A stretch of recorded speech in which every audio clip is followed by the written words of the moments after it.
Hello friends, आप सभी का हमारे यूट्यूब चैनल में स्वागत है। आज हम आपके लिए लेकर आए हैं सीडीपी यानी कि बाल विकास एवं शिक्षा शास्त्र। आज के ये हमारे 20 क्वेश्चन हैं, इम्पोर्टेंट क्वेश्चन है। आपका सीटेट का जो एग्ज़ाम जो फॉर्म है वो भी आ चुका है। आई होप जल्द से जल्द उसे भर लीजिए, वरना फिर वेबसाइट बिजी हो जाएगी, फिर भरने में दिक्कत आती है। तो ये हमारे 20 क्वेश्चन हैं जो आज हमने सिर्फ सिंपल से क्वेश्चन रखे हैं, क्योंकि अभी हमारी शुरुआत है। आज हमारी ये पहली वीडियो है सीटेट की, इसलिए हमने आज थोड़े सिंपल क्वेश्चन रखे हैं। लेकिन एग्ज़ाम का कुछ नहीं पता कि कौन सा आ जाए। कभी कभी हम जो हमें लगता है कि आसान सा है वो भी हम गलत कर आते हैं। तो इसलिए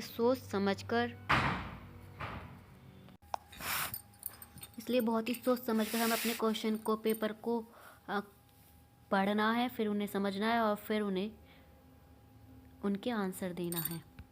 तो हमारा आज का पहला क्वेश्चन है, विकास की प्रक्रिया में जीवन मूल्यों, व्यक्तित्व, व्यवहार इत्यादि के विकास भी शामिल हैं।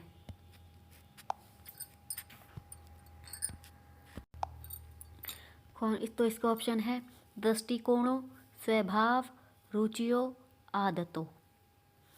तो विकास की प्रक्रिया में क्या क्या महत्वपूर्ण है? तो विकास की दृष्टि में तो दृष्टिकोण, यस, स्वभाव भी जरूरी है, और हमारी रुचियां भी बच्चों की, और आदतों, यानी ये चारों ही पॉइंट हमारे इम्पोर्टेंट हैं विकास की दृष्टि से। तो हमारा इसका आंसर है ये सभी। दृष्टिकोण, रुचियां, स्वभाव, आदतों, ये सभी हमारे विकास की दृष्टि से विकास की प्रक्रिया में जीवन मूल्यों, व्यक्तित्व, व्यवहार इत्यादि के विकास भी शामिल हैं। यानी हमारे विकास भी हो, जब विकास होता है तो उसमें हमारे दृष्टिकोणों का, स्वभाव में, रुचियों में, आदतों में, सभी में बदलाव होता है।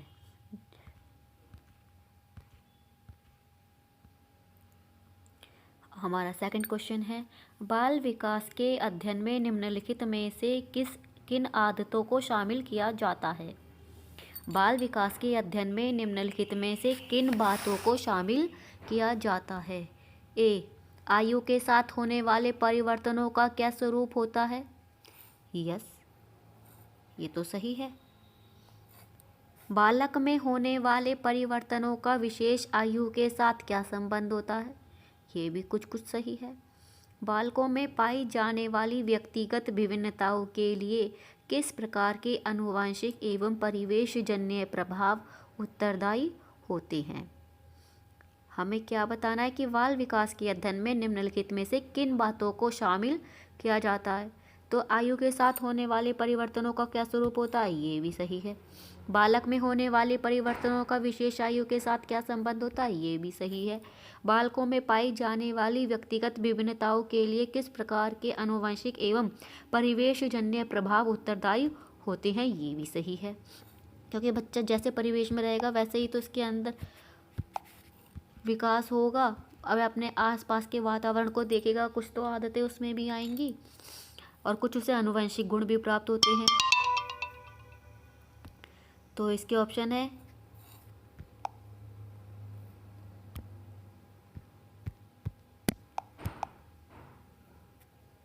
ए और बी और सी, ए और सी, ये सभी।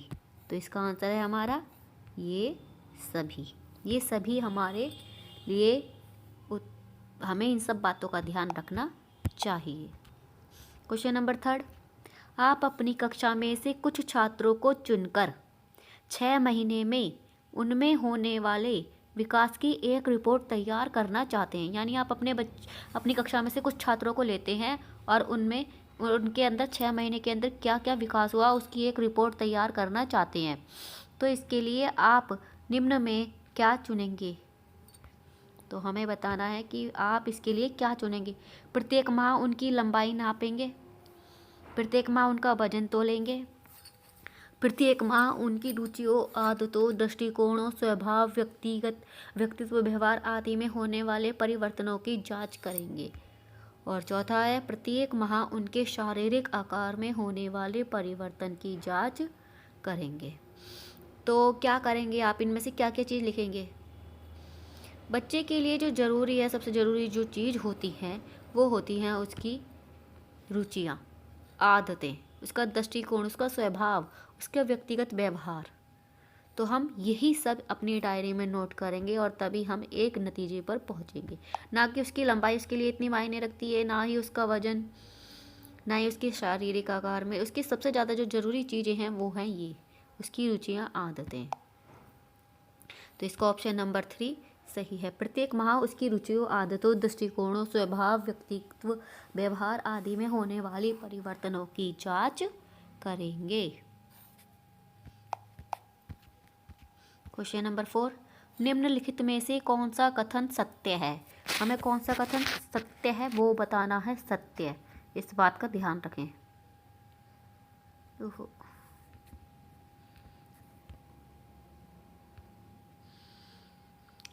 नंबर 1, दृष्टिकोण, भावनाएं और आदर्श संज्ञानात्मक विकास के अभिन्न हिस्से हैं और भाषा विकास, मानसिक चित्रण, अवधारणाओं व तार्किकता से इनका गहरा संबंध है। सभी बच्चों को स्वास्थ्य, शारीरिक विकास सभी प्रकार के विकास की पहली शर्त नहीं है। तो इसमें तो नहीं आ गया, तो ये तो पहले से ही रॉन्ग हो गया। हमें सत्य वाला पूछना है, नहीं वाला नहीं। थर्ड, मानसिक और भाषाई विकास सामाजिक विकास एवं अधिगम को अप्रत्यक्ष रूप से प्रभावित करते हैं। तो ये भी गलत है, अप्रत्यक्ष रूप से प्रभावित नहीं करते। प्रत्यक्ष रूप से करेंगे वो तो जैसे समाज में रहेगा बालक वैसे ही रहेगा, उसका वैसे ही उसका मानसिक स्तर रहेगा, वैसे ही उसकी बोली होगी, जिस समाज में रहेगा वो उसका ही वैसा ही भाषाई विकास होगा। बालक के संतुलित विकास में उसके संवेगात्मक विकास की ही नहीं बल्कि शारीरिक विकास की अहम भूमिका होती है। तो क्या है इसका, कौन सा कथन सत्य है? तो हमारा जो कथन सत्य है वो है हमारा पहला, दृष्टिकोण,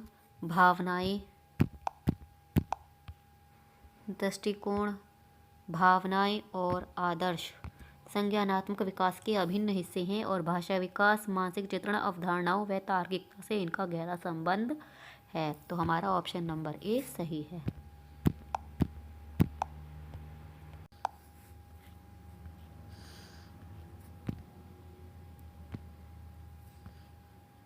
क्वेश्चन नंबर 5, किसके परिणाम स्वरूप बालक अपने निरंतर बदलते हुए वातावरण में ठीक प्रकार समायोजन करने में सक्षम हो पाता है?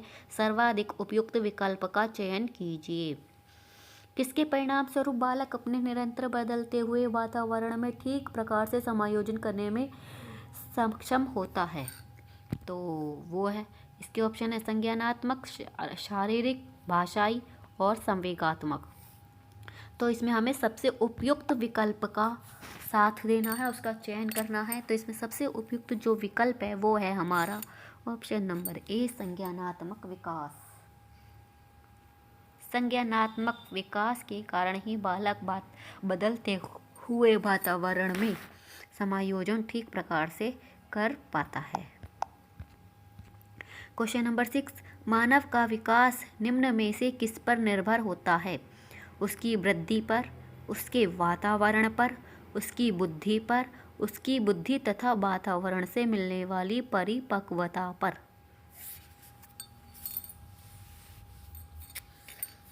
तो क्या है इसका आंसर?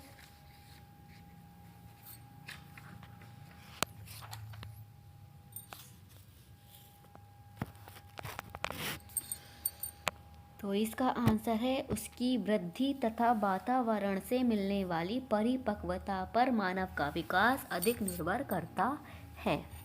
सबसे उपयुक्त हमारा जो आंसर है वो है हमारा option number D. Question number 7, कौन सी पाठ्यचर्या सर्वाधिक उपयुक्त होगी? कौन सी पाठ्यचर्या सर्वाधिक उपयुक्त होगी? बालक के शारीरिक व मानसिक विकास के अंतर संबंधों के अनुकूल, देश की सभ्यता संस्कृति के अनुकूल, बालक के शारीरिक एवं सामाजिक विकास के अंतर संबंधों के अनुकूल। उपरोक्त में से कोई नहीं। उपरोक्त में से कोई नहीं। तो क्या होगा हमारा इसका आंसर? सोचिए सोचिए। तो आप सबने सोच ही लिया होगा। तो इसका आंसर है ऑप्शन नंबर 1, बालक के शारीरिक व मानसिक विकास के अंतर संबंधों के अनुकूल। जो भी पाठ्यचर्या होगी वो बालक के लिए सर्वाधिक उपयुक्त होगी।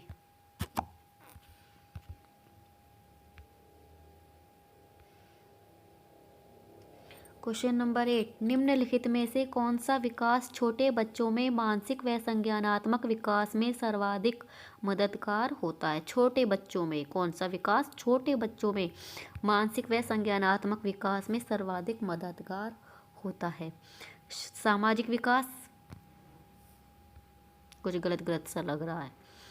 शारीरिक विकास, सांवेगिक विकास और भाषाई विकास।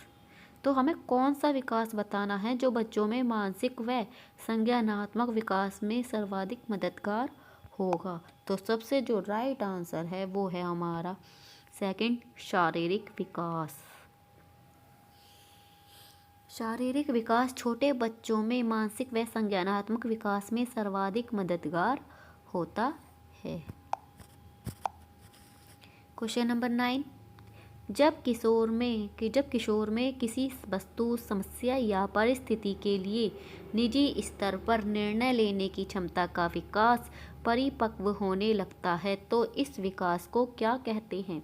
जब किशोर में किसी वस्तु, समस्या या परिस्थिति के लिए निजी स्तर पर निर्णय लेने की क्षमता का विकास हो तो इस विकास को क्या कहते हैं? भाषाई विकास, संज्ञानात्मक विकास, सामाजिक विकास, मनोगत्यात्मक विकास। तो इसमें जो किशोर है वह अपने बलबूते पर निर्णय लेने की जो क्षमता रखता है उसका विकास होता है। तो वो हमारा विकास भाषाई विकास में तो नहीं आता, ना ही सामाजिक विकास में आता और ना ही मनोगत्यात्मक विकास में आता। वो आता है हमारा संज्ञानात्मक विकास में। ऑप्शन नंबर 2, संज्ञानात्मक विकास। जब संज्ञानात्मक विकास में जब बच्चा खुद से डिसीजन लेने लगे तो वो जो विकास उसका जो कहलाता है वो संज्ञानात्मक अवस्था में आता है, संज्ञानात्मक विकास में आता है। क्वेश्चन नंबर 10, बालक का संवेगात्मक विकास निम्नलिखित में से किसे प्रभावित करता है? संवेगात्मक विकास निम्नलिखित में से किसे प्रभावित करता है? उसके शारीरिक विकास को, उसके सामाजिक विकास को, उसके नैतिक विकास को। तो इसके ऑप्शन है केवल बी, ए और सी, बी और सी, उपरोक्त सभी। सोचिए सोचिए, बालक के संवेगात्मक विकास जो है वो निम्न में से किसको प्रभावित करता है? तो वो जो प्रभावित करता है वो सभी को करता है। उसके शारीरिक विकास को भी प्रभावित करेगा, उसके सामाजिक विकास को भी प्रभावित करेगा और उसके नैतिक विकास को भी प्रभावित करेगा।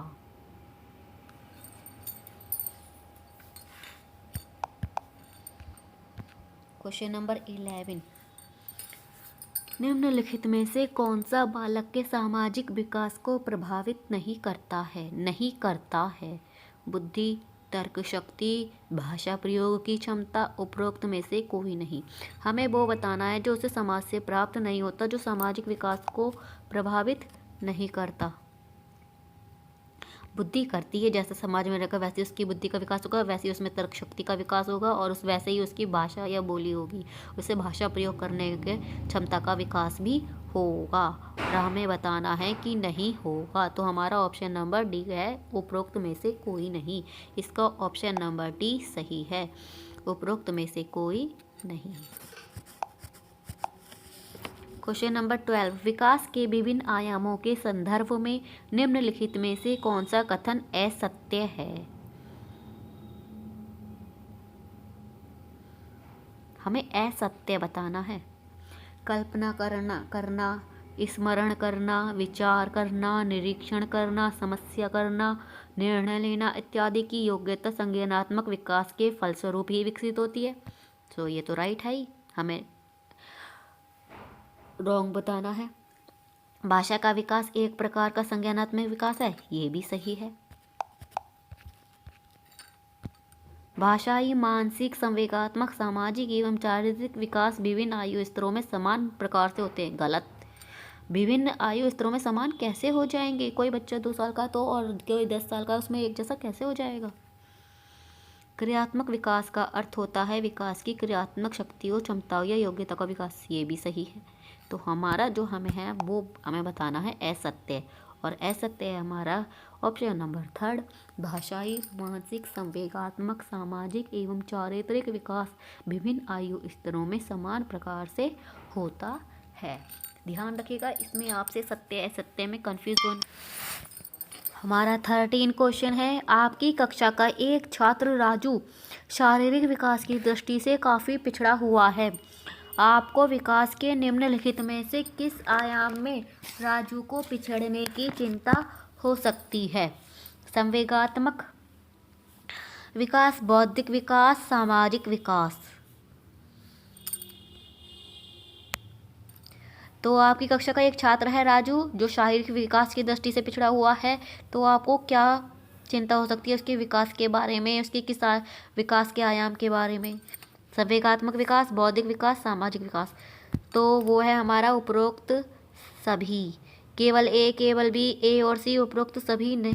तो इसका आंसर है हमारा उपरोक्त सभी। उसके किसी के विकास के बारे में चिंता हो सकती है। उसका संवेगात्मक विकास भी पीछे रह सकता है, उसका बौद्धिक विकास में भी कुछ कमी हो सकती है, सामाजिक विकास में भी वो कुछ कमी हो सकती है।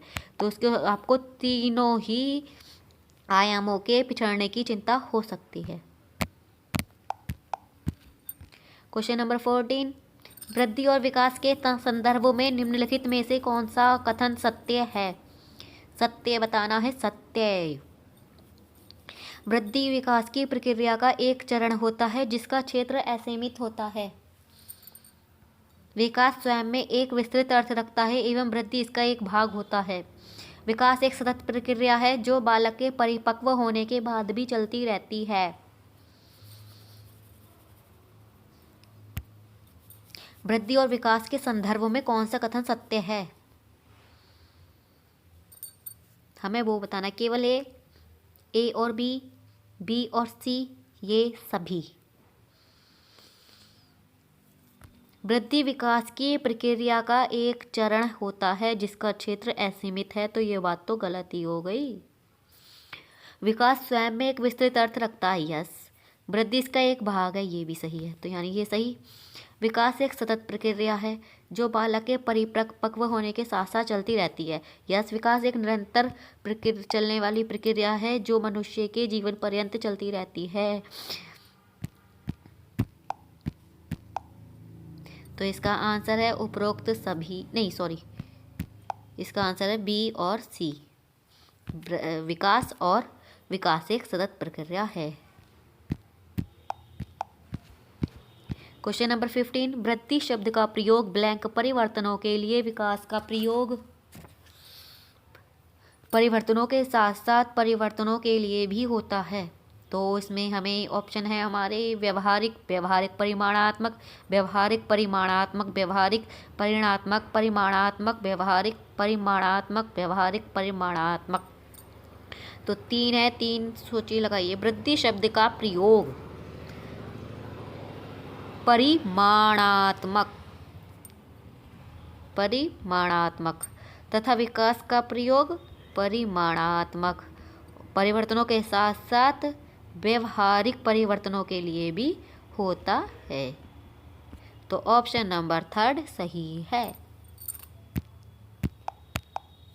ऑप्शन नंबर 3 सही है, परिमाणात्मक, परिमाणात्मक, व्यवहारिक।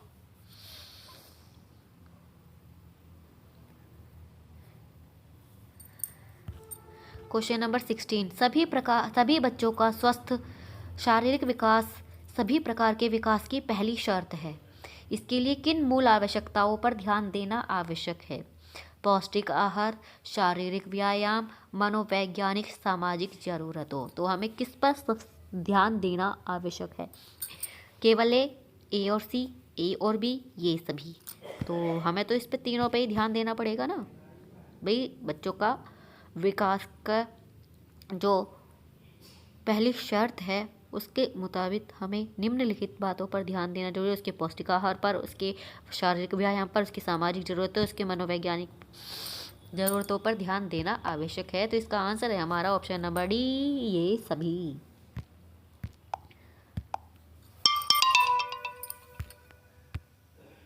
क्वेश्चन नंबर 17, शिक्षण की विभिन्न विधियों के प्रयोग के लिए कौन सी अवस्था सर्वाधिक उपयुक्त है?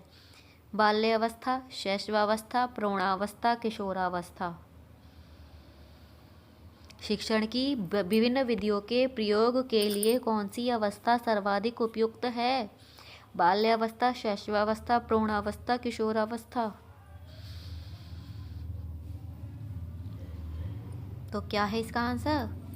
तो इसका आंसर है ऑप्शन नंबर ए, बाल्यावस्था। बाल्यावस्था किसी भी विधि के प्रयोग के लिए सबसे उपयुक्त अवस्था होती है। बाल्यावस्था में ही बालक सर्वाधिक सीखता है। क्वेश्चन नंबर 18, इस अवस्था में बालकों में नई खोज करने की और घूमने की प्रवृत्ति बहुत अधिक बढ़ जाती है। शैशव अवस्था, उत्तर बाल्यकाल, किशोरावस्था, प्रौढ़ावस्था। तो किस अवस्था में बालकों में घूमने की प्रवृत्ति अधिक होती है? नई नई खोज करने की प्रवृत्ति अधिक होती है। भाई शैशवावस्था तो हो ही नहीं सकता, और ना ही प्रौढ़ावस्था हो सकता है। या तो हमारा उत्तर बाल्यकाल है या फिर किशोरावस्था है। तो इसका आंसर है उत्तर बाल्यकाल, ऑप्शन नंबर पी। उत्तर बाल्यकाल में बच्चों में नई खोज करने की अवस्था और घूमने की प्रवृत्ति बहुत अधिक होती है। क्वेश्चन नंबर 19, किशोरों की सबसे नाजुक एवं संवेदनशील समस्या क्या होती है?